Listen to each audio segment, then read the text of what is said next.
¿Cómo están, estimados estudiantes? ¿Cómo están? Buenas tardes, buenas noches. Buenas noches, ¿cómo están?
Son industriales.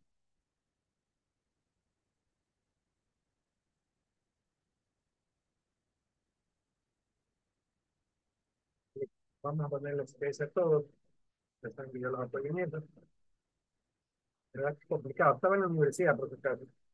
Y de ahí me vine para acá, pero el tráfico es terrible. Obviamente, terminé la universidad como a las 3 de la tarde y se tomé algo. Bueno, el tráfico no lo calculé bien, pero sí me acabo de llegar a esta meta. La universidad no se puede seguir adelante porque no hay necesidad y porque la decisión de las autoridades es que lo hagamos desde pues, de la casa o de la Bien. Ingeniero, disculpe, no se le escucha bien, no se le escucha casi nada, ingeniero. ahí, ahí, ahí.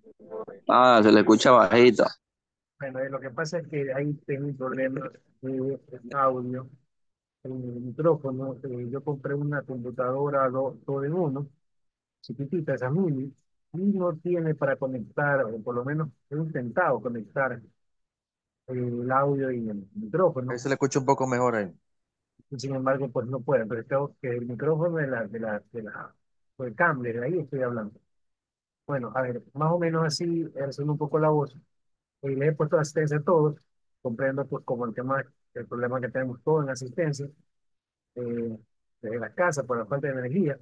Yo mismo tengo que a veces irme a un centro comercial para dar la clase, porque no se puede en la casa, tampoco de la universidad, porque la universidad cierra a las 6 de la tarde, después de las 3, no, hasta las 2 y 5, 3, tengo que comer algo y llegué tarde porque no calculé bien el tiempo de llegada y calculé bien que el tráfico, pues ese viernes el tráfico aumenta, ¿no? Entonces, bueno, todo, aquí estamos, vamos a comenzar. Y ante la asistencia, vamos abriendo primero la cámara, abro una cámara que no lo veo a nadie. Y de ahí vamos con alguno con el tema de hoy. ¿Qué tema tenemos para hoy? También secretario, aquí. Estoy oscuro, ingeniero. Buenas noches. ¿Aquí? Estamos puras. Estoy oscuro. Sí, ingeniero. Ahí dijo, sí, usted es mi secretaria, creo, no. Sí, sí, estoy aquí. Estamos puras. Roberto Santos, estoy oscuro. Yo tengo luz, ingeniero, disculpe. ¿Vale? Todos estamos. También, La verdad es que ayer casualmente me puse a ver por la noche cómo se ve en la ciudadela. Digo, la verdad que ayer salí, estaba yo por el norte, estaba aquí por dar clase y aproveché pues y me encontré un par de cosas en el Max. En lo que salgo, no había luz pues, en el sector. Eso era oscurísimo. Yo salí pues me había olvidado de prender las luces del carro. Y cuando en eso veo, oscurísimo, digo, prendí la luz. Yo digo, voy a apagar para ver cómo es, pues, ¿no? Y la verdad es que es feo. O sea, yo no sé cómo le puede caminar a esta hora por ahí. Tenemos que la gente se mete temprano a la casa, pues, o espera en el centro comercial o en otro lado a que haya luz y ahí entra, ¿no? La verdad que es Lo que complicado. pasa es que la vista se adapta a la oscuridad, a diferencia de si uno la ve a través de un cristal. Claro, por supuesto, por supuesto, por supuesto. De hecho, se toca adaptarse. No es lo ideal, ¿no? De verdad que nosotros estamos ya normalizando esto cuando esto no es normal. El resto de Sudamérica no tiene apagones.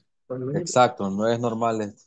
Somos el único país que tiene apagones y todavía siguen diciendo que no es culpa de que no se hizo nada. No, las hidroeléctricas, las termoeléctricas existen, por ahí dejó 21 termoeléctricas, no me equivoco, y no les dieron mantenimiento. Ahora están trayendo unos generadores. Oiga, ingeniero, disculpe que lo moleste. Ayer estaba viendo estas noticias internacionales y está bien jodido, ¿no? Vi lo que pasó con Rusia y Ucrania y todos esos países. No sé qué va a pasar, qué va a suceder, porque está que meten miedo. Yo, Una cosa sí, otra cosa no. yo la verdad ya no quiero ni ver ni opinar sobre eso. Sí, no. Está súper heavy. Porque si el problema tenemos acá con lo de Ecuador, y todavía los problemas que vienen de allá, que se podría dar una tercera guerra mundial o guerra nuclear. Ingeniero, hay un país que dice que están practicando el apagón. ¿Se me hago entender? Hay un país que hace simulacros para eso, para Ah, el apagón. Un país, no me acuerdo qué país, pero allá obviamente allá, ¿no? hay que tener un De esa poco de parte. cuidado con mucha información. ¿Usted se acuerda en la época de pandemia, donde venía información de todos lados, ¿no? De gente Exacto. que hablaba de la vacuna, gente que hablaba de que no sé qué cosa en Perú, que no sé qué, que uno podía tomar bicarbonato, otros que tomaban, uno que era un limpiador, creo que un cloro o algo parecido, con eso te curaba, o sea, tenían mucha información, hay que tener cuidado con la información. Yo por eso no doy fe de mucha información que viene ahorita, más que nada de la guerra en Ucrania, porque la gente tiende mucho a hacer Politizarlo. politizarlo, a hacer farándula, ¿no? Y a la larga eso nos perjudica porque nosotros estamos, aparte que ya vivimos en estrés por esto de los apagones y todo eso, vamos a estresarnos por algo que de pronto no ocurre y ojalá que no ocurra. Y el último Exacto. llega a ocurrir, usted se imagina, usted sí vio la película, yo pues yo soy cinéfilo, yo siempre veo muchas películas, esta de 2012 donde Ah, sí, sí, sí, sí la vi. ya, Súper, súper. solo los ricos acceden a Exacto, súper triste. unas arcas, ¿no? Y ni Exacto. siquiera los que construyeron las arcas, ¿no? Y los pobres peor. O sea, nosotros, Ajá. o sea, nosotros, o sea, ¿para qué nos vamos a preocupar? Si pase lo que pase, o sea, roguemos que no pase, pero pase lo que pase, igual Estamos jodidos. estamos jodidos. Sí, pues. O sea, por más que nosotros nos paremos de cabeza, entonces, nosotros no. O sea, aquí, ¿quiénes podrían ser los únicos? Los Novoa, los Lazo, los banqueros, la élite. Pues la gente que votamos y que votan y que gobiernan y no nos ayudan. ¿Ustedes creen que ellos van a decir, no, Ah, gastemos y aparte, toda y nuestra... aparte, perdón que le interrumpa, ingeniero. Aparte salieron también con los ovnis, también salieron. Qué desgracia, ¿no? ¿Sí yo también eso? No, no vi los hombres, que ya apareció un Que hombre. están debajo del mar, dice, o sea, ¿qué tal? Y es verdad, ya confesaron en Estados Unidos, ¿no? Ya lo confesaron. A ver, hay mucha información que estuvo guardada por años de parte de Estados Unidos y otros países. Entonces, Obviamente, no, yo no niego que exista, de hecho debe existir vida en otro planeta. Lo que sí ya se debería contactar con ellos definitivamente para ver qué onda, ¿no? Para ver qué se puede intercambiar, qué se puede mejorar, ¿no? De pronto vienen en forma amistosa. Pero ese es otro tema de que para qué nos vamos a preocupar, porque nosotros no tenemos vela en esa fiesta, pues. No sí, ¿no? tenemos invitación en esa fiesta. O sea, no Yo tenemos. pienso que si existieran de afuera no sería bueno comunicarnos con esas personas. Bueno, es que si ya se presentan y ya hay que comunicarse a ver qué quieren. Pero bueno, ya, en todo caso, como le decía, ninguno de la élite va a decir, a ver, voy a dar media fortuna mía cada uno para que estos pobres se salven. Salvan ellos. Eso nunca pasará. O sea, por eso es que a mí me sorprende cuando a veces tanta gente que defiende a las élites, ¿no? Defiende la ley de herencia, y ni siquiera había leído bien la ley de herencia, ¿no? Entonces, eh, Exacto. había gente que ni siquiera le tocaba pagar la ley de herencia y sabías que algún día te quiero dejar herencias, algún día. Vamos a ver, pues, ¿no? Si en 20 años, 30 años, 40 años que ya se bien, vas a tener algo que, ojalá que lo tengas, ¿no? Ya. Y eso que yo por ahí leí, justamente en esa época había un video que alguien decía que uno debe trabajar para disfrutar lo ganado y no trabajar para dejar lo ganado a sus generaciones. O sea, ahí hay una dicotomía, ¿no? Ahí hay un... Es verdad que tú debes dejar a tu familia bien posicionada, pero también tienes que disfrutar. No todo en la vida es trabajo y Correcto. gente que se excede mucho en eso. Pero bueno, ahí podemos filosofar largo, largo, y la idea no es eso, la idea es que ya comencemos. En tal caso, al final de la clase, si quieres seguir conversando, podemos conversar. Y es más, Pues sí. va a ser un placer conversar sobre esa cosa porque a mí me gusta mucho conversar. Eso es algo más que nada de política, ¿no? Y nunca hemos topado temas internacionales. Yo tengo una opinión sobre muchos temas internacionales, usted puede tener la suya. La diferencia en que cuando uno conversa, y eso es lo que a veces los políticos no buscan, la diferencia es que nosotros podemos discrepar. Usted puede ser de A, yo de B, el de C, el de X, y podemos conversar. Y seguimos siendo de A, de B, de C, de X. Yo tengo amigos que son de derecha, completamente. Yo soy de izquierda. Conversamos muy bien. Y no me van a cambiar de forma de pensar, y yo no los voy a cambiar porque no cambio. Pero la gente no conversa. La gente pelea, insulta, llama borregos, llama burros. Y eso no es culpa de la gente, es culpa de los que manipulan esa gente. Las redes sociales, las páginas, los influencers que salen a insultar. Pero entonces, pues, ya le insulta y ellos comparten, ¿no? Hay por ahí un meme que dice, puedo estar 24 horas sin electricidad, pero que no regrese el correo. Pero imagina que alguien de verdad haya escrito eso. Para mí lo hizo una página de derecho, pagar. Porque si alguien, una persona consciente, piensa así, yo creo que no. Yo creo que no. Sí, no. Pero bueno, Demasiado. es demasiado extremismo. Entonces, bueno, vamos rápido al asunto y después conversamos. A ver, algún grupo, Ashley, secretaria, déle usted, toca el ejemplo. Ah, también ando entrenando mi camisa de la universidad. ¿Cómo la ven? Chévere, chévere. Ah, Está chévere, está chévere. Chévere, está chévere. me la vieron recién antes de ayer, algo así. Es que me habían hecho la hoja como todos los profesores, pero yo le dije que si estoy aquí, pues, puede hacer cualquier cosa. Entonces le mandé a hacer de nuevo aquí abajo, la Universidad de aquí. Y me gustó, así que se ve bonito. Entonces ya me puse esta, que es hacer una hilo, y me mandé a hacer una amarilla con el hilo, y me mandé a hacer una, se ve bien bonita. Entonces ya me verán ahí, Dios mediante, en otras clases con otra camiseta. Listo, bueno, sabe que también porque es cómoda, ¿no? Ya, es verdad, andar con corbata y todo eso. Yo ahorita, por ejemplo, no puedo prender el aire porque recién estoy saliendo de... ¿Se acuerdan que la semana pasada estaba con una ronquera terrible? Lo mismo cometí el error de irme a la playa, está fría el agua, está igual el solcito, está bonito, la playa sí ahorita haga frío, pero parece que me afectó un poco el frío. Me enteré el lunes, martes, miércoles, y recién estoy un poco recuperado. Entonces, por eso es que no puedo prender aire, no puedo andar en el luz, y por eso que no estoy al centro comercial de clase, porque ahí todo es aire. Entonces, y aproveché porque tenía luz hoy día desde las 6, entonces, y dije, bueno, voy a dar clase en la casa, ¿no? Bien. A ver, el grupo que ya puso ahí en clase 7 muy bien, dele. Eh, Democracia en el mundo, diversidad, desafío. Ahí podemos hablar de cosas internacionales, ¿no? La democracia en el mundo. Es una doble moral. Hay democracia en el mundo. No, hay democracia. Lo que menos se busca es el respeto a la opinión del pueblo. No le interesa.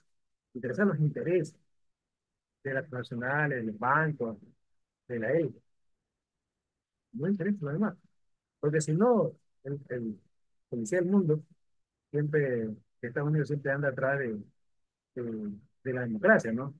Pero con Pinochet no hubo problema, porque era un dictador de derecha. Porque con un dictador afín no pasa nada. Cuando es un dictador o es alguien contrario, ahí pasa de todo. Entonces ahí hay que ver mucho. En la parte internacional también hay esa doble moral, en que si me conviene a mí, bien, aplaudo. Si no me conviene a mí, pues no. Ahorita vi que a este señor, González, que la apellido, porque el mundo González, ¿no? Que lo reconocieron internacionalmente, un nuevo país lo reconoció como presidente. Se reconoció en los dos países, si el Tribunal de Venezuela es el que tiene que reconocer. Es como Guaidó. Guaidó lo reconoció hasta Ecuador en ese momento muy Moreno, ¿no? Presidente Guaidó. ¿Y Guaidó fue presidente? No. ¿Quién sigue siendo presidente? Maduro. Entonces, ¿qué sirve que los otros presidentes lo reconozcan? No es un respeto. Ahí se viola el respeto a qué? A la independencia del pueblo. No tiene nada que ver si ya Venezuela lo eligió o lo que sea. Yo le aseguro que si aquí, ojalá que no suceda, inmediatamente aquí no va a hacer fraude, que se declara dictador, no va a haber el mismo ataque que hay con Maduro. El ejemplo de la embajada. Si, si el Mundo González le hubiera prohibido a Maduro la salida del país, o hubiera invadido la embajada de España, ¿qué hubiera pasado? Se le iban encima, se le invadían a Venezuela. Pero Ecuador invadió una embajada, no pasó nada. Ah, que sacamos a un delincuente. Es un asilado político. Invadieron una embajada. No pueden invadir una embajada. Tiene que hacer el pedido oficial para que se deje ingresar a capturar. Porque el país se niega. Pero invadir una embajada no se puede. Entonces, ahí hay un problema, pero le discurso. Si lo hace un gobierno de derecha está bien, no pasa nada. Si lo hace un gobierno de izquierda, se cae el mundo. Vamos con el grupo. Dele.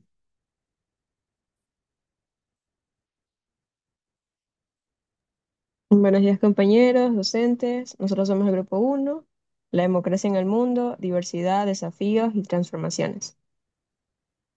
Los integrantes son mi persona, Ashley Rodríguez, Johnny Alvarado, Carlos Prado, Christopher Salas y Johnny Morán.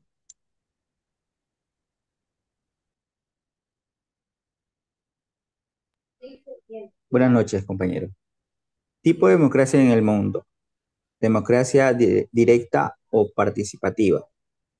El mayor rango posible de decisiones le es consultado al pueblo mediante referéndum, asambleas y otros tipos de mecanismos consultivos, de modo que sea el colectivo quien tome las decisiones directas. Democracia indirecta o representativa. En la democracia indirecta, los representantes toman decisiones por el pueblo. La soberanía de la nación reside en los representantes populares, electos mediante el sufragio. Democracia semidirecta. La mayoría de sus decisiones deben ser respaldadas por el pueblo a través de referéndum, consulta o plebiscitos.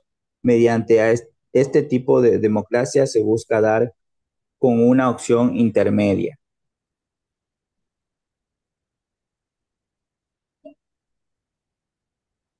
Bueno, ahorita les voy a hablar sobre la democracia social y política. ¿Qué es la democracia social? La democracia social es un modelo de gobierno y organización política que combina los principios democráticos con un compromiso de justicia social e igualdad económica. La democracia política es un sistema de gobierno en el cual el poder del pueblo, las decisiones políticas son tomadas por los ciudadanos, ya sea de manera directa o a través de representantes elegidos. ¿Cuál es la diferencia de objetivos principales de la democracia social y política? Existe diferentes, pero una de las más importantes es que la democracia política es garantizar la participación política de los ciudadanos que puedan votar, elegir a sus representantes y expresar sus opiniones. En cambio, en la democracia social es lograr que la sociedad sea más igualitaria, a diferencia de las economías y sociales que se reduzcan a través de políticas de redistribución de recursos, acceso universal a servicios básicos como salud, educación y vivienda.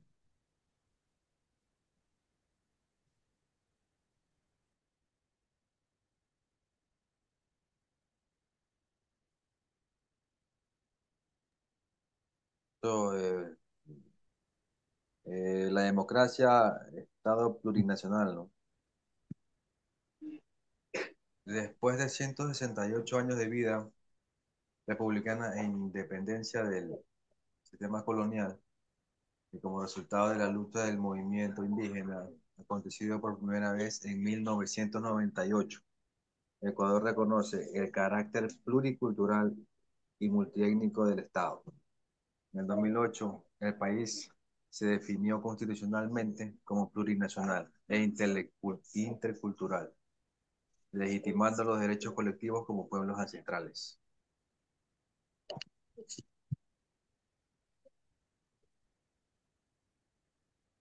Varios los aspectos, ¿no? La unidad del Estado plurinacional e intercultural se garantiza conociendo la pertenencia a las diferentes identidades culturales, promoviendo promoviendo nuevas formas de ejercer la ciudadanía, la participación y la democracia, propiciando mecanismos plurales para la administración de los territorios y la justicia.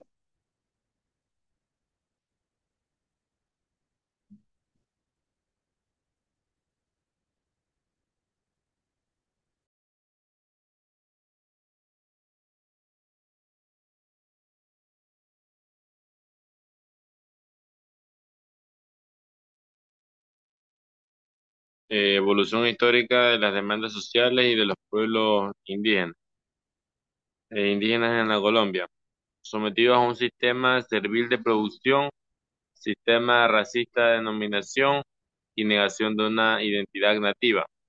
En el 1990 fueron la valorización de su identidad cultural, solicitaron el respeto a sus prácticas medicinales y de sanación y el reconocimiento de los pueblos y nacionalidades indígenas por un Estado plurinacional y multicultural. Los resultados de esto fueron la Constitución del 2008, recogió las propuestas indígenas, la educación intercultural bilingüe y se declaró el Estado social de derecho intercultural y plurinacional.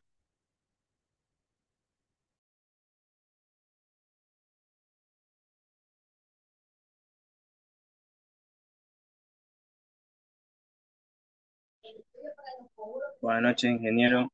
Mi tema es la soberanía del pueblo y las ideologías y su influencia en los modelos de democracia. La soberanía del pueblo es uno de los pilares fundamentales en la democracia moderna, ya que implica el poder que recibe la voluntad colectiva de la ciudadanía a través de elecciones y de otras formas de participación en la dirección política y social de la nación. Las ideologías, como el liberalismo, el socialismo y el conservadurismo y otras corrientes moldean fundamentalmente los modelos de democracia, ya que ofrecen diferentes perspectivas sobre el rol de Estado, el alcance de las libertades individuales y la estructura de participación ciudadana, ya viniendo de democracia liberal, social, democracia directa o participativa. La influencia de estas ideologías en los modelos de democracia refleja que no hay un solo tipo de democracia, aunque la manera que se estructura y ejerce este poder dependerá de la combinación y de ideologías que guíen el sistema democrático. Gracias.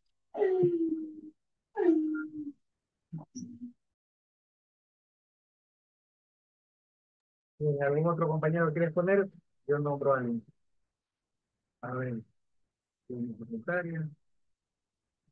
Vamos por Brian Bacancela. Dime, por favor. Listo, ingeniero. Voy a compartir pantalla. Ya, vaya.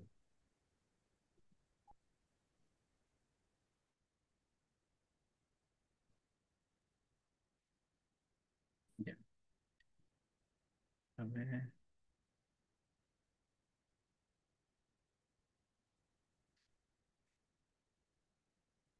Ya. Tipo de democracia.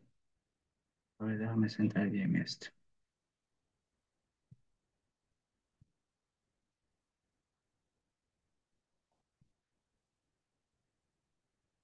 Tipo de democracia en el mundo. La democracia es un sistema político que se ha ido desarrollando a lo largo de la historia, adaptándose a las necesidades y realidades de cada época. Actualmente existen diferentes tipos de democracia, cada uno con sus propias características y mecanismos de funcionamiento.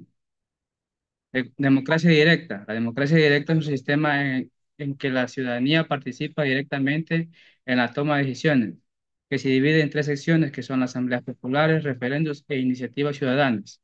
Asambleas populares. La toma de decisiones se realiza mediante asambleas populares donde todos los ciudadanos pueden participar y votar. Referéndums. La ciudadanía puede votar directamente sobre propuestas de ley y decisiones importantes. Tres, iniciativas ciudadanas. Los ciudadanos pueden presentar propuestas de ley para que sean votadas por el pueblo. Democracia representativa. La democracia representativa es un sistema en el cual la ciudadanía elige a representantes para que tomen decisiones. En eso también se divide en tres secciones, que son la elección de representantes, poder legislativo y poder ejecutivo. La elección de representantes de la ciudadanía elige a sus representantes mediante elecciones libres y justas. El poder ejecutivo, los representantes elegidos forman un poder legislativo que se encarga de elaborar las leyes. El poder ejecutivo es el poder que puede generalmente es un presidente o un primer ministro que se encarga de aplicar las leyes. Democracia parlamentaria. Es una democracia. En la democracia parlamentaria, el poder ejecutivo depende del poder legislativo. La elección del parlamento, la ciudadanía elige a los miembros del parlamento, la formación del gobierno, el partido o coalición son mayoría del parlamento, forma el gobierno. El primer ministro, el líder del partido mayoritario se convierte en primer ministro. Democracia presidencialista. Es la democracia presidencialista, el poder ejecutivo es independiente del poder legislativo, que se divide en tres secciones, que es la elección del presidente, poder ejecutivo y poder legislativo. La elección del presidente de la ciudadanía elige directamente al presidente, el poder ejecutivo, el presidente tiene el poder de nombrar los ministros y controlar el gobierno. El poder legislativo, el parlamento tiene el poder de aprobar las leyes y controlar el gobierno. Democracia semipresidencialista. La democracia semipresidencialista combina elementos de la democracia parlamentaria y la democracia presidencialista, que sirve también en tres secciones, que es el presidente elegido. El presidente es elegido directamente por la ciudadanía. El primer ministro es nombrado por los presidentes, pero debe controlar con el apoyo del parlamento, y el poder compartido, el presidente y el primer ministro comparten el poder ejecutivo. Democracia liberal. La democracia liberal se basa en la protección de los derechos individuales y las libertades civiles. Libertad de expresión. La libertad de expresión es un fundamental para la democracia liberal. Derecho de Estado. La democracia liberal se basa en el Estado de Derecho, que garantiza la igualdad ante la ley. Derechos humanos. La protección de los derechos humanos es esencial para la democracia liberal. Conclusión y recomendaciones. La democracia es un sistema político que se encuentra en constante evolución. Es importante que los ciudadanos estén informados sobre los diferentes tipos de democracia y sus características para poder participar de manera activa en la vida política. Gracias. Nosotros comúnmente estamos trabajando con la democracia representativa y de vez en cuando usamos la democracia directa. Por ejemplo, cada vez que elegimos, y de hecho ya vamos a elegir en próximo año, en febrero, presidente, vicepresidenta y asambleísta, estamos eligiendo a nuestros representantes. De hecho, hace unos años, en los años 80, se llamaba Cámara Nacional de Representantes. Después se llamó Congreso Nacional y ahora Asamblea. ¿Ok? Porque ahí están nuestros representantes. Usted vota por sus representantes, asambleístas, y ellos nos van a representar. Bueno, si yo voté por una lista y gana unos cuantos y otra lista van, o sea, no son mis representantes, pero en realidad todos, así no haya votado por ellos, son nuestros representantes. El presidente de la República, yo no voté por él, pero igual es nuestro representante. Es el que va a tomar las decisiones por nosotros. Ningún gobernante, ningún alcalde, ningún prefecto eh, puede estar consultando todo a todo el mundo. La consulta popular que hicimos hace poco no sirvió de nada. Se gastaron 60 millones de dólares. ¿Ha servido de algo? Después se aprobó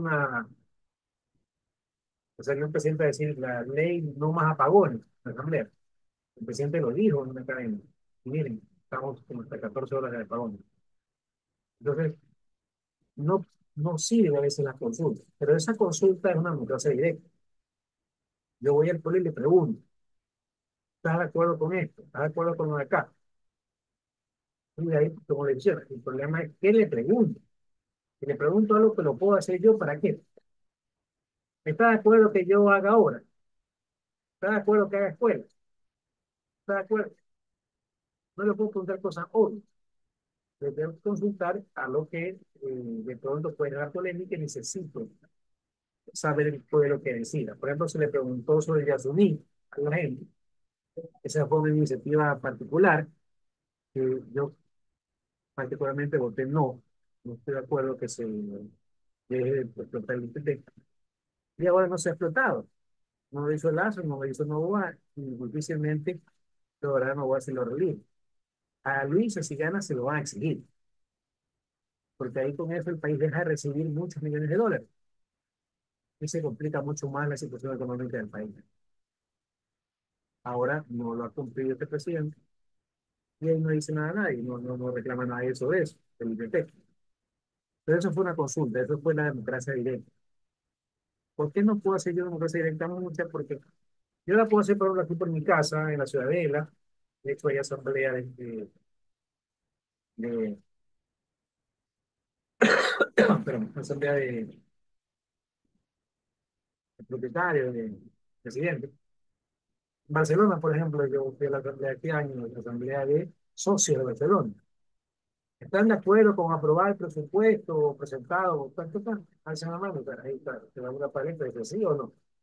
Eso es una asamblea, democracia directa, en elección. Pero para elegir, cuando ya elegimos un representante, hay otra cosa. Ya, el presidente de Barcelona no me va a estar preguntando a mí si paga los sueldos. No le va a estar preguntando a los socios si es que contrata un charter o contrata un avión comercial para llevar a los jugadores. No va a estar preguntando si hace pretemporada en Estados Unidos, la hace aquí. No va a estar preguntando a los socios si es que para el Seminario de Barcelona trae a Messi o trae a, no sé, a Ronaldinho otra vez. Esas cosas no va a preguntar. ¿Por qué? Porque por eso se lo eligió, para ser nuestro representante. Entonces, si es que no nos representa, si nos va a estar consultando a cada rato, pues no sirve. Por eso es que la consulta pasada pues, no ha servido para nada. Porque nos preguntaban, ¿está usted de acuerdo que se combata la delincuencia? Obvio. ¿Usted está de acuerdo que se extradite a los... Obvio. ¿Usted está de acuerdo que en la noche sale de la luna y en el día sale el sol? Obvio. Eso, ese nivel de preguntas no se puede hacer. La importante era la del trabajo por hora.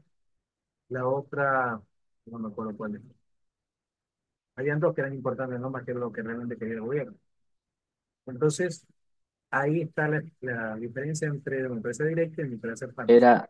Una era el arbitraje internacional, cuando había Ajá, problemas en el ya, país, por arbitraje ejemplo, a internacional. las transnacionales le conviene que sean los jueces de arbitraje internacionales donde ellos tienen como negociar. No le conviene uno local, porque aquí, por ejemplo, Chevron perdió, pero cuando fuimos al exterior, pues y perdimos. Entonces, Claro, está acostumbrado a hacer el relajo en el país. Pero con pregunta, en esa consulta, lo que hacían era que iba a la fiesta, cuando entonces nosotros entregados, a que ellos hagan fiesta. Entonces, esa pregunta no está bien, y estuvo muy bien que haya ganado el no en esa reunión. Yo considero que Yasumí nos faltó información, estaba tan metida en lo que es la campaña electoral que ni le paró mucha bola al Yasumí. Creo que ahí debe haber ganado el no.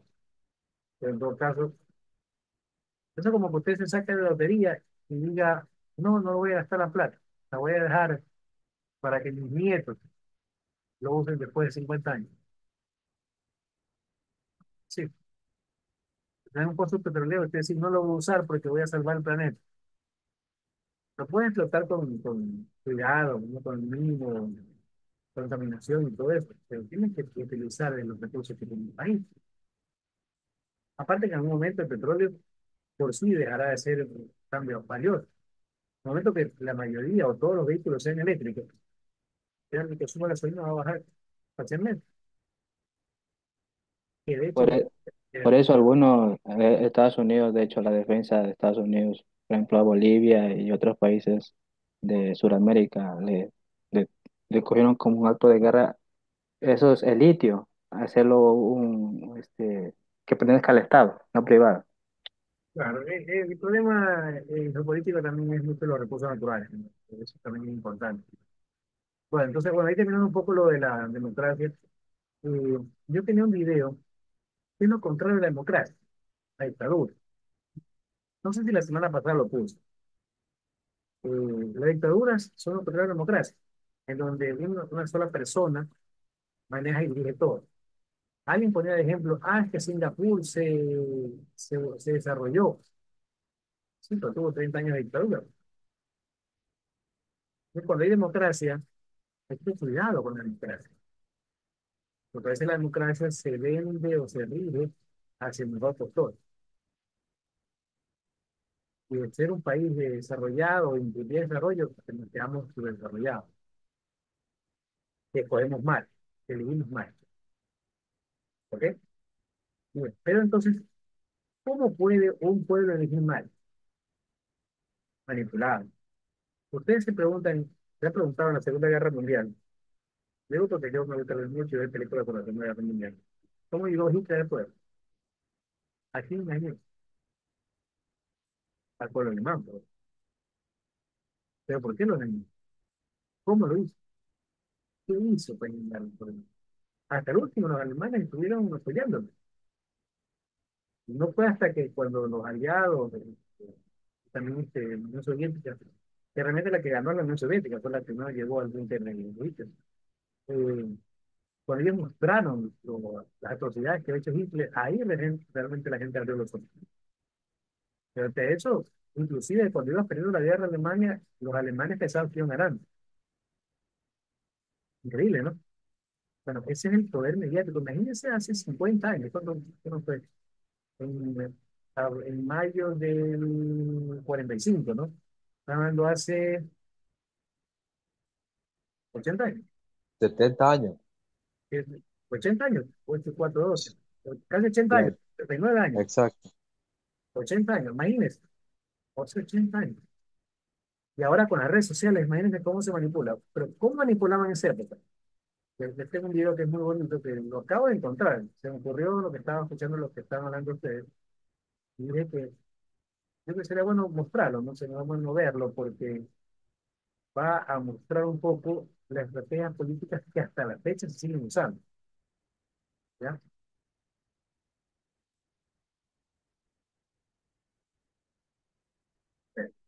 Ah, eh,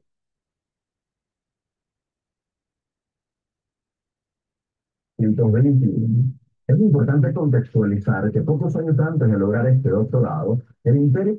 Esta es la historia de que manipuló la campaña de Hitler. Vamos a poner parte de los videos porque no quiero que se vayan perdiendo. Pero ahí queda uno.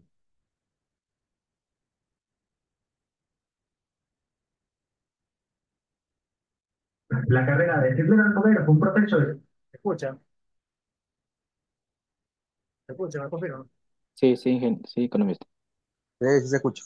Extremadamente lento. Un proceso que estuvo lleno de mentiras para condicionar a toda una sociedad. Una sociedad a la que condicionaron a través de técnicas de marketing que no se habían utilizado hasta ese momento. Convenció a la sociedad a través de discursos muy trabajados y elaborados en público. En el año 1932 logró por primera vez la victoria en las elecciones, pero lo hizo parcialmente. Convenció a 12 millones de alemanes para que siguieran su rumbo. 12 millones que representaban tan solo el 33% de la población. Sin embargo, en noviembre del 33, con la mayoría de los partidos de la oposición prohibidos, Hitler obtuvo el apoyo del 92% de los alemanes. ¿Queréis saber cómo lo lograron? Mi nombre es Pablo Rodríguez. Si quieres conocer las técnicas que usaron los nazis para convencer al pueblo alemán, quédate y te lo cuento.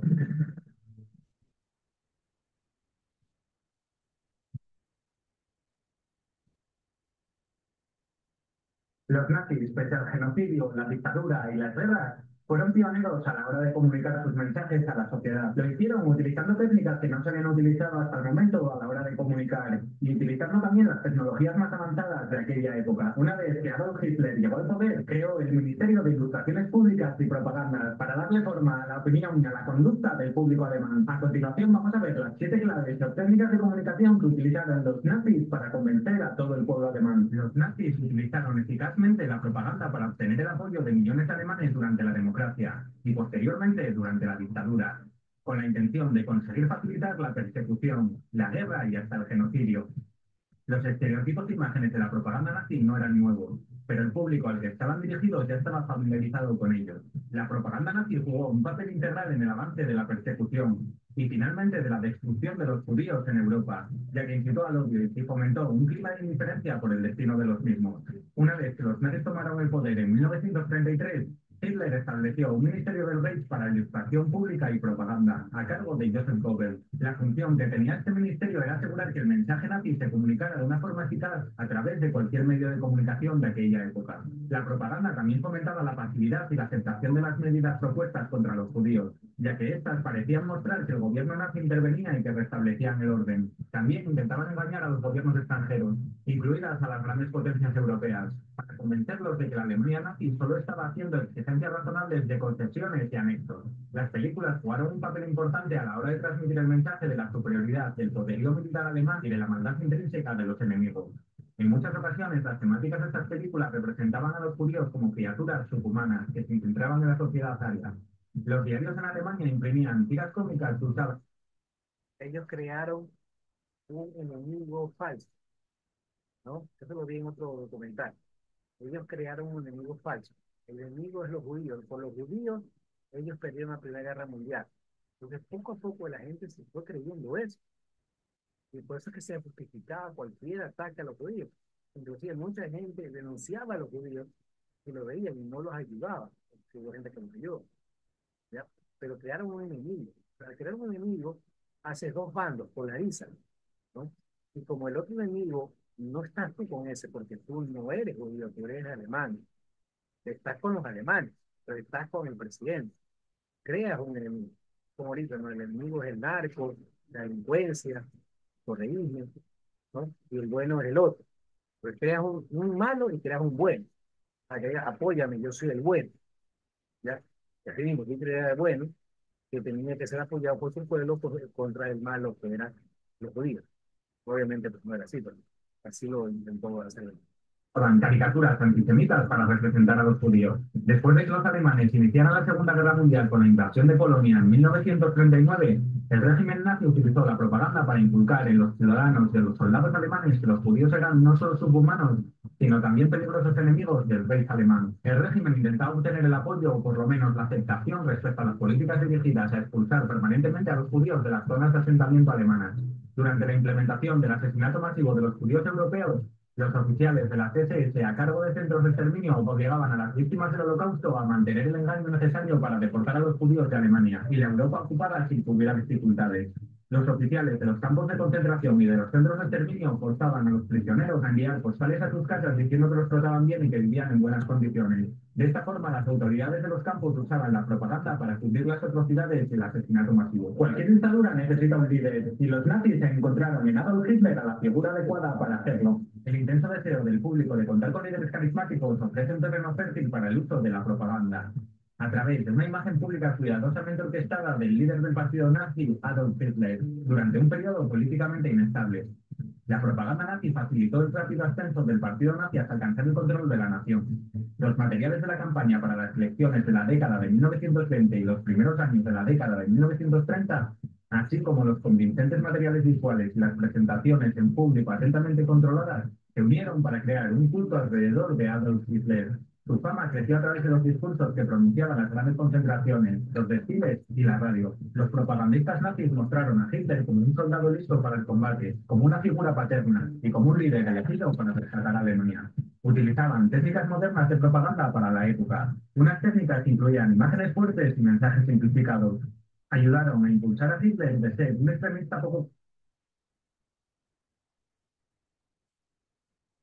simplificado. Miren, por ejemplo, eso, ¿no? Que ven lo que estaba transmitiendo. Claro, a impulsar a Hitler de ser un extremista poco conocido a convertirlo en uno de los principales candidatos de las elecciones presidenciales alemanas en 1932. Los vencedores de la Primera Guerra Mundial habían recorrido las calles con mensajes simples y muy claros, que alentaban con sus propias fuerzas al mismo tiempo y debilitaban el deseo alemán de combatir. Hitler comprendió el poder de los símbolos, la oratoria y las imágenes, y formuló eslogans para su partido político que eran simples, concretos y conmovedores, para llegar así a todas las masas. Una vez que había sido creado y consolidado su líder, tocaba consolidar una sociedad que venía de pasar una época de crisis económica, social e institucional. De 1919 a 1932, Alemania tuvo varios gobiernos, pero ningún partido político logró establecer una mayoría parlamentaria. Los desacuerdos en las políticas económicas y la creciente polarización política entre los partidos de izquierda y la derecha impedían la formación de una coalición que funcionara. En esos tiempos de inestabilidad, el partido nazi surgió para alcanzar una importancia nacional. Este partido logró aumentar drásticamente el apoyo público al anunciarse como un movimiento de protesta contra la corrupción y la ineficacia del sistema. Los propagandistas nazis promovieron el partido como el único movimiento completamente integral de Alemania, que hablaba por todos los alemanes no judíos sin distinción de la clase social, religión ni región. Los nazis veían a todos los demás partidos políticos como grupos con intereses especiales dedicados a sus propios intereses mezquinos. Fue entonces cuando los propagandistas nazis apelaron al deseo popular de tener un orden después de un periodo de violentos disturbios civiles. Con la promesa de unificar Alemania, dar empleo a los 6 millones de ciudadanos desempleados y restaurar los valores alemanes tradicionales, Hitler logró reunir un apoyo popular masivo. Ahora que ya había sido consolidada esta nueva nación emergente, tocaba definir un objetivo, tocaba definir al enemigo. Una parte fundamental de la ideología nazi consistió en definir al enemigo y a quienes representaban una amenaza para la denominada raza aria. La propaganda nazi fue esencial para promover el mito de comunidad nacional e identificar a quienes deberían ser excluidos. Se consideraba que los judíos eran el enemigo principal. Hubo gran cantidad de grupos que fueron atacados como si fueran enemigos o extranjeros. En ellos se encontraban los judíos, los romaníes, los homosexuales y los disidentes políticos. También fueron atacados los alemanes que se consideraban que eran genéticamente inferiores, como las personas con enfermedades mentales o discapacidades intelectuales o físicas. El uso de la propaganda y las leyes para definir al enemigo como un grupo colectivo fue un factor fundamental para alcanzar las metas del régimen nazi. Estas campañas incitaron al odio o a la indiferencia cultivada. Fueron particularmente eficaces para crear una atmósfera tolerante a la violencia contra los judíos. Esta odiosa descripción se convirtió en una imagen respaldada por el Estado. Cuando el régimen nazi recortó su control sobre la prensa y otras publicaciones después de 1933, los propagandistas adaptaron los mensajes a diversos públicos, entre ellos los alemanes que no eran nazis y que no leían los periódicos del partido. Las muestras públicas de antisemitismo en la Alemania nazi adoptaron diversas formas, desde carteles y periódicos hasta películas y discursos en la radio. Los propagandistas ofrecían un lado antisemitismo los alemanes educados de la clase media que se sentían ofendidos por las caricaturas groseras. Los profesores universitarios y los líderes religiosos impartían respeto a los temas antisemitas y los incorporaban en sus discursos y en los sermones de la iglesia. El siguiente paso era no quedarse estancado y mirar hacia el futuro, mirar hacia las generaciones que venían detrás y adoctrinar desde el principio a la juventud. Por cierto, te invito a suscribirte al canal para dar apoyo a este contenido. A partir de la década de 1920, el partido nazi eligió a la juventud alemana como un público especial para sus mensajes de propaganda. Estos mensajes en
No se escucha nada.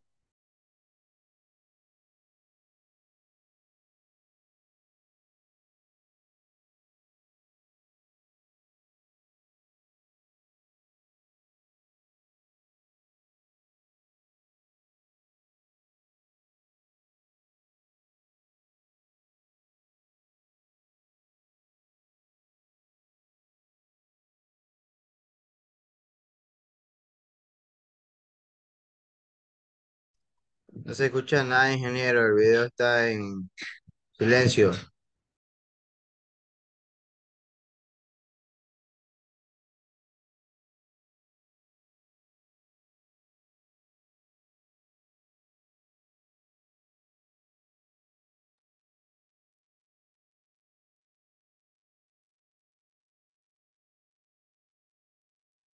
En 1941, la prensa nazi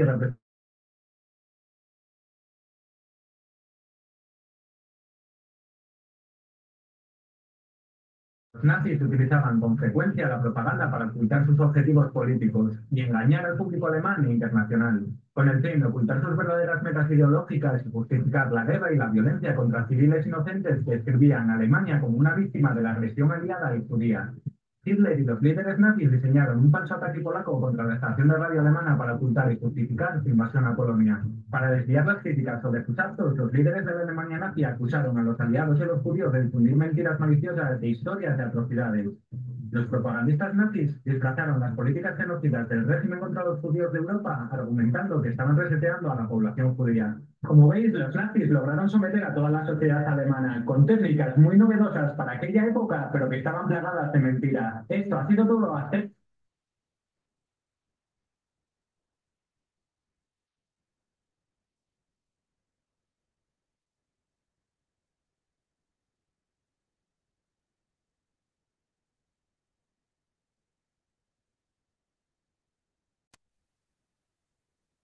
Nacionalsocialista alemán, un pueblo germano castrado y empobrecido tras la Primera Guerra Mundial, se levantó de nuevo como potencia mundial en medio de un éxtasis patriota de orgullo racial y de bienestar social, para pocos años después terminar con una Alemania llena de escombros flotando en un mar rojo y despojada de su soberanía. Después de su principal líder, tal vez la mente más importante detrás de la feroz y telúrica aventura nacional socialista, lleva el nombre de Joseph Goebbels, el ministro para la ilustración pública y la propaganda del Tercer Reich. Pero no era solo un cerebro frío y brillante para la propaganda, sino un orador excepcional, un ideólogo formidable, un experto de la política y un sagaz estratega para la toma y mantenimiento del poder a toda costa. Del auge que vivió la Alemania nacionalsocialista y la guerra mundial que le sucedió, ningún bando ha quedado libre de análisis simplistas y sesgados, especialmente el bando perdedor. Si de verdad se busca aprender de estas violentas experiencias, es deber acercarse a ellas de la forma más objetiva posible. Hoy vamos a conocer la vida de Joseph Goebbels. Les habla Reinaldo Carrillo, esto es La Nueva Enciclopedia y los invitamos a darle me gusta a este video, a dejar sus comentarios, a compartirlo con sus conocidos, a darle a la campana para que les lleguen las notificaciones y que nos apoyen. Su padre, trabajador de fábrica y contador, y su madre, oriunda de una familia agrícola, lo vieron nacer un 29 de octubre de 1897. Para esa es la biografía, lo que hizo él es lo importante. 1933, periodo que se caracterizó por constantes convulsiones políticas, decadencia social y una grave crisis económica. Por otra parte, es necesario también contextualizar que ya existía en Alemania de muy vieja data una conflictividad y un debate en torno al lugar en dicho país de los miembros de la religión hebrea, cuyo nombre más común evitaremos debido a las políticas de desmonetización de esta plataforma. Los miembros del grupo religioso hebreo ya habían sido expulsados al menos 3 veces de territorios germanos entre el siglo XIV y el siglo XVI, acusados de usureros y de subversivos para la paz interna. Durante el siglo XIX y el mando de Otto von Bismarck, no era extraño ver a casi todas las facciones políticas refiriéndose de forma muy crítica o incluso despectiva sobre este grupo. Era un asunto que se debatía públicamente, sobre todo a medida que miembros de dicho grupo ganaban más espacios en instituciones claves del país. El resentimiento contra dicho grupo hebreo existía mucho antes de la llegada de los nacionalsocialistas y durante la decadencia post-Primera Guerra Mundial alcanzó niveles muy altos, debido a quienes los veían como culpables de la derrota y de las revoluciones internas del país. Regresando a Joseph Goebbels, una vez graduado regresa a su hogar con el sueño de convertirse en un escritor. Luego de un cargo que detestó como corredor de bolsa, se desempeña como periodista sin mucho éxito y como profesor privado. Desde entonces sus artículos ya mostraban una aguda crítica a lo que llamaban el materialismo desalmado y la cultura modernista en la que se sumergía Alemania. Durante esta época Goebbels estaba en busca de una identidad y también empieza a separarse de la religión católica. Se empapa de la obra de Dostoyevsky, de Stuart Chamberlain y de Oswald Spengler, famoso por su obra La decadencia de Occidente. Igualmente lee las ideas socialistas previas y posteriores a Marx.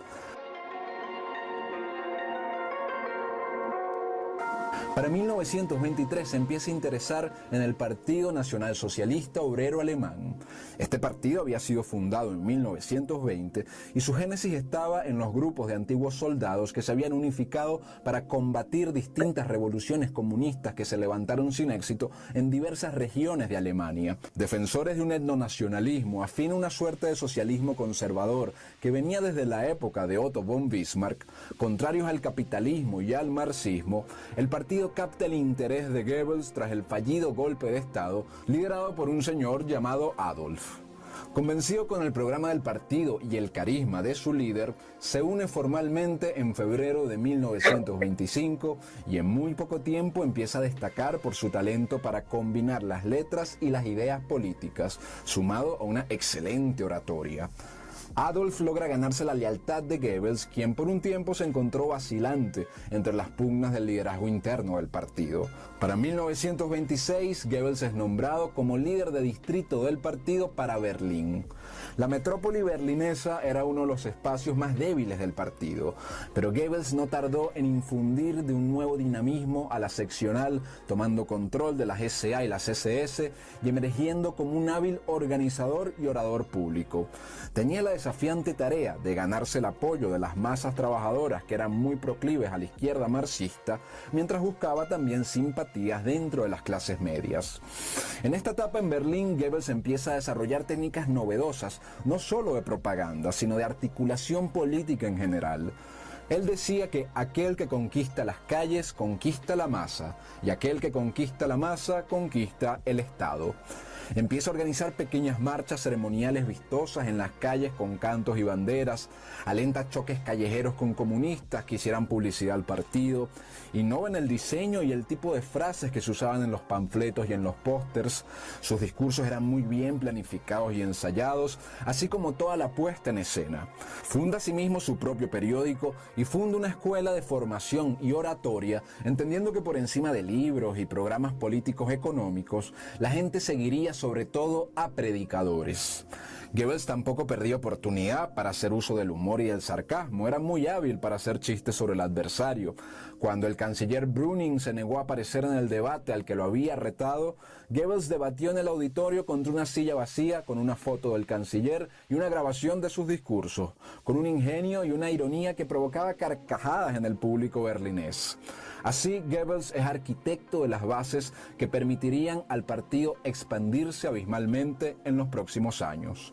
En paralelo a todo esto, la República de Weimar seguía en decadencia, la inflación y el desempleo eran feroces, mientras la banca exigía puntualmente sus pagos de la deuda.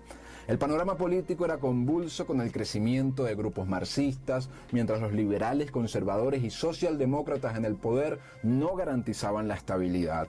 La cultura, la prensa y el arte promovían la vulgaridad, los vicios, el libertinaje y la pornografía.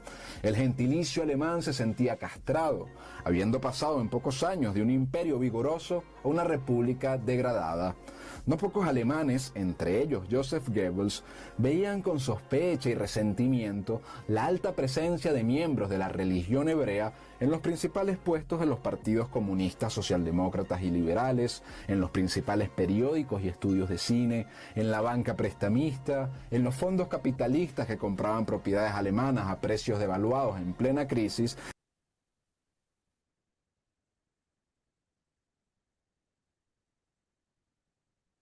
No quiero seguir poniendo más porque tenemos que hablar un poquito sobre el tema de la democracia. Les tenía un video, no alcanzo a ponerlo por el tiempo, es un poco largo, sobre la democracia en el Ecuador, en estos 40 años de democracia. En todo caso, para cerrar el tema, estamos hablando sobre los tipos de democracia, sobre la democracia que vivimos, el video que le acabo de poner. No gobierna realmente el pueblo. La democracia es el gobierno del pueblo. Eso es lo que digo. ¿Quién gobierna? Los grupos que llegan al poder de la mano de expertos marqueteros, de la mano de líderes o de no líderes que logran engañar a las personas. Es muy fácil engañar al pueblo, es relativamente fácil. No es que es fácil, no es que es difícil. pero se dejan engañar. Crean enemigos, y ustedes miran la retórica que se habla es que el enemigo es el narco, los delincuentes, y no nos damos cuenta que el enemigo es la pobreza, que no hay medicina en los hospitales, que no hay obras, que no hay escuelas, que no hay bienestar, no hay trabajo. El enemigo es falta de trabajo. Eso también genera delincuencia. Pero si fuéramos un país con bastante trabajo, pues habría menos delincuencia. Yo me acuerdo que hace unos 10 años, de hecho, en alguna época de Correa, se hablaba solo de la pobreza, de la inflación. Y en la época de los 90 se hablaba de la inflación, de la subida de la luz, el agua, la energía. No se hablaba de la delincuencia. No digo que no sea un problema, es grave, pero lo han dejado crecer tanto. Y veo que no lo logran controlar. Entonces se lo dejen a breve para que siga existiendo y para que este, ese sea el tema a solucionar. Entonces, eh, yo creo que se genera un enemigo ficticio, que hace énfasis en algo que le conviene a los grupos de poder o le conviene a los políticos, porque son otras cosas que nos perjudican también. Es verdad, la delincuencia también es la falta de energía eléctrica, la falta de empleo, la falta de salud, la educación. Son otros problemas de los que vamos a ver ahora en campaña, a ver los políticos que proponen. El problema es que los políticos proponen y proponen maravillas. Llegan al poder y, claro, no pude, no fui, no es mi culpa, es del otro. Yo lo intenté, hacen el intento. Se dan cuenta que el que mucho se excusa es porque no cumple, no quiere cumplir algo. Ya basta de tanta excusa. Es que no pude, es que no me alcanza el tiempo, es que no, es muy poco, es que lo de acá, es que el de allá me saboteó, es que él no quería que yo. Siempre es culpa de otro, no es culpa de uno. A la hora de la democracia, tenemos que exigirle a nuestros candidatos, a nuestros representantes, como de hecho está en la ley, la rendición de cuentas. Que nos diga qué hicieron. En el caso de los asambleístas, cuántas leyes aprobaron, cuántas leyes presentaron, qué hicieron realmente por el, la encomienda que le dimos, que es el derecho a estar en la asamblea. Lo mismo al presidente, a la vicepresidenta, al alcalde. ¿Qué hizo? ¿Qué está haciendo el alcalde? ¿Qué están haciendo los concejales? ¿Qué hicieron los concejales? Esa es la rendición de cuentas, ¿no? A ver, te elegí, ¿qué has hecho? Cuando hagamos eso y dejemos de andar pensando en pajaritos y en cosas bonitas, creo que empezaremos a avanzar un poco y los políticos tendrán que cambiar y mejorar, porque ya saben que no nos van a engañar con una canción, con un zapato, con un muñeco, ya saben que tienen que trabajar. Es que no tiene un secreto, es trabajar, hacer obras. Si no trabajas, no se obra. Es que no pude, es que no me dejó plata, es que no hay, es que no, es que no. ¿Qué hiciste para generar ingresos? Tú sabías que había problemas, tú sabías que había gente. ¿Qué hiciste para mejorar esto? A todo político, derecho, izquierda. ¿Qué hicieron? Y los que recién se van a lanzar, pues, ¿qué quieren hacer? En la hora de que ganen, revisar por lo que prometieron y no han cumplido. Porque la gente tiene poca memoria y no se acuerda lo que prometieron y no han cumplido. Ustedes se imaginan que si nosotros tuviéramos así, tuviéramos candidatos que no hacen obras, por ejemplo, Lazo, a que estamos en cargo del presidente ahora, Lazo. Moreno, ¿qué prometieron? ¿Qué no cumplieron? Moreno prometió el tren circo tren, el tren no sé cuánto, el tren social, el circo social, prometió un tren multipropósito, algo así. No cumplió. Lazo prometió también un tren para la libertad, creo que. Prometió ir a Palestina. ¿Qué más prometió? 1 millón de empleos. seguir con el proyecto eólico, de energía eólica, pero está abandonado. Creo que lo prometió y no lo hizo. Lo quería hacer en la refinería. Ese es el problema, por el odio, ¿no? El problema es los paneles solares o la parte de los molinos de aire. ¿Por qué están en Loja los molinos de aire? Porque hay bastante aire, bastante Claro, viento. Entonces no lo puedes poner en cualquier lado. Y los paneles solares tampoco lo puedes poner en cualquier lado. ¿Ya? Entonces ese es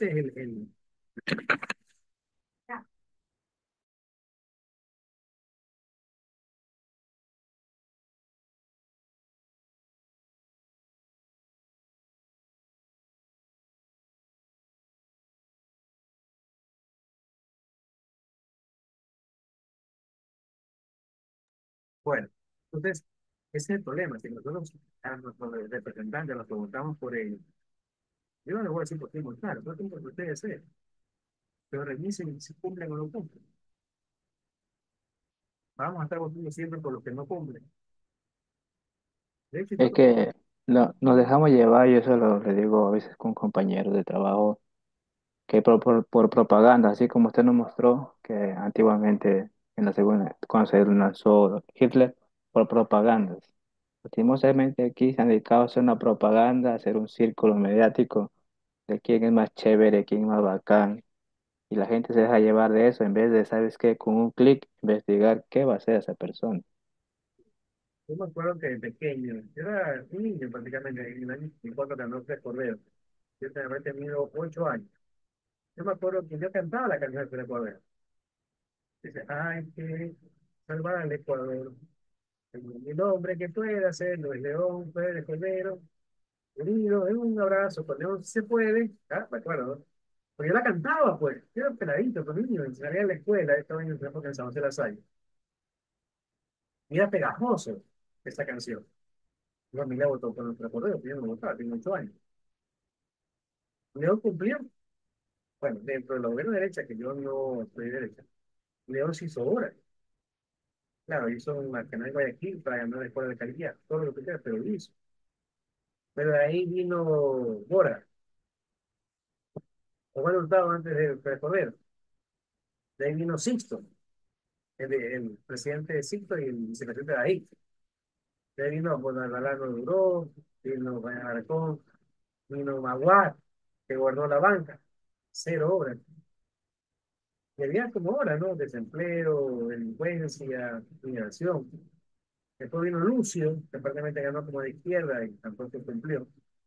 Entonces, tú te pones a ver, yo por ahí vi que decían, es que la biblioteca de Paute la hizo Osvaldo Hurtado, una obra de la derecha, y nunca ha dado fisuras, nunca ha tenido problemas. Bueno, yo no sabía que lo hizo Osvaldo Hurtado. Enhorabuena que le. Pero las fisuras, yo no soy experto, la gente no es experta, ¿no? Lo que yo hablo porque lo escucharon de la prensa. Pero entonces una casa, en la carretera, mismo, cuando son de cemento, ustedes ven que hay líneas, tiras de brea, se ponen brea, son las fisuras. Toda construcción da fisuras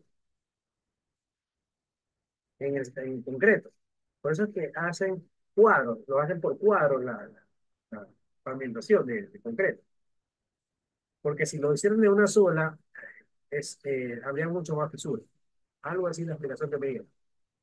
Entonces era normal que haya fisuras, pero ya porque había fisuras estaban mal hechas. Y todavía funciona. Y si tenían fisuras, arreglen. Estamos acostumbrados a decir, es que no sirve. Es que toda cosa debe tener su mantenimiento preventivo, porque después si tú se da larga ya se comienza a hacer mantenimiento correctivo y a veces ya no hay cómo, no valen las cosas. Cualquier cosa, así sea un teléfono, algo tiene que tener su propio mantenimiento. Lazo hubiera hecho que sea una escuela, sea un hospital, aunque sea una carretera. Ustedes se imaginan cuánta publicidad le hubieran dado. Miren, la primera escuela sin sobreprecio, la primera hospital. Era tan fácil. Me acuerdo que hasta Lazo dijo que cualquiera puede ser obra. O sea, él no hace obra. Él lucha contra el narcotráfico. No se lo eligió para eso, porque lo eligió para que trabaje, haga obra. Dentro de las cosas que tienen que hacer es luchar contra el narcotráfico, ¿correcto? Que somos el país que más decomisó.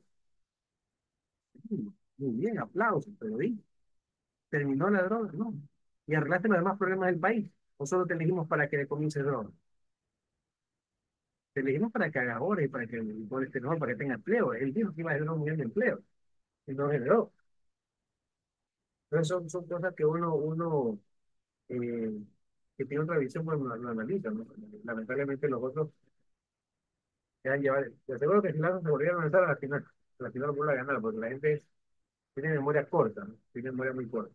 Bien, me estoy pasando un poquito, denme 2 minutos para decirles cómo va a ser la próxima semana. La próxima semana es el examen.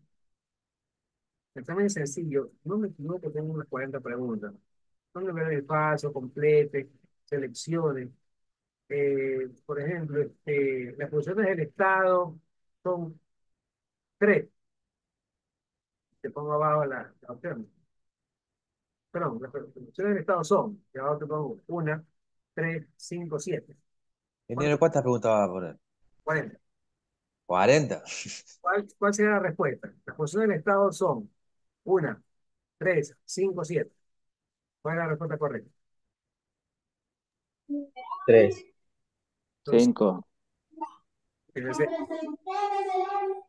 ¿cuáles 0, son 0. las funciones del Estado? Ejecutiva, judicial, Legislativa.